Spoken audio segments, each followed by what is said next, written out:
রাজবাড়ীর গোয়ালন্দ উপজেলার দৌলতদিয়ায় ফেরিতে ওঠার সময় নিয়ন্ত্রণ হারিয়ে পদ্মা নদীতে তলিয়ে গেছে সৌহার্দ্য পরিবহন নামের একটি যাত্রীবাহী বাস। আজ বুধবার বিকেলে ৩ নম্বর ফেরিঘাট এলাকায় এই ভয়াবহ দুর্ঘটনা ঘটে। বাসটিতে ঘটনার সময় আনুমানিক ৪০ থেকে ৫০ জন যাত্রী ছিলেন বলে জানা গেছে।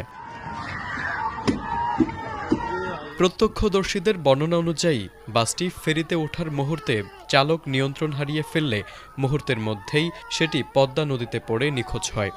দুর্ঘটনার পরপরই স্থানীয়দের প্রচেষ্টায় তাৎক্ষণিকভাবে ১০ থেকে ১২ জনকে উদ্ধার করা সম্ভব হলেও বাকি যাত্রীদের ভাগ্যে কী ঘটেছে তা নিয়ে চরম উৎকণ্ঠা বিরাজ করছে। দুর্ঘটনার পর থেকেই নিখোঁজদের স্বজনদের আহাজারিতে ভারী হয়ে উঠেছে গোটা এলাকা।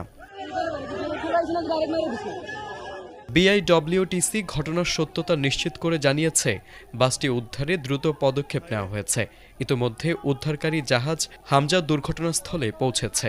নিখোঁজ যাত্রীদের সন্ধানে ফায়ার সার্ভিসের ডুবুরি দল ও নৌ পুলিশের সদস্যরা যথাযথভাবে উদ্ধার অভিযান চালিয়ে যাচ্ছেন। তারেক আজিজ, এটিএন বাংলা।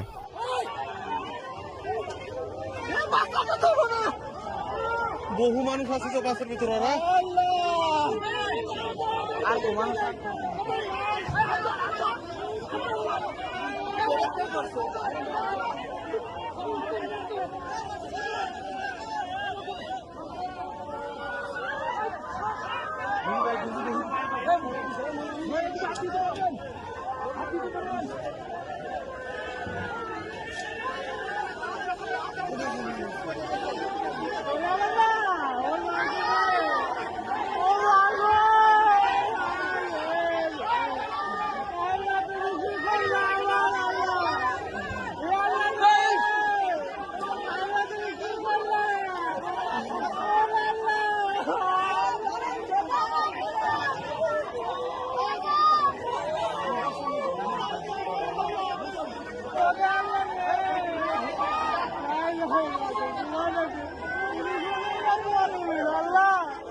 নৌকা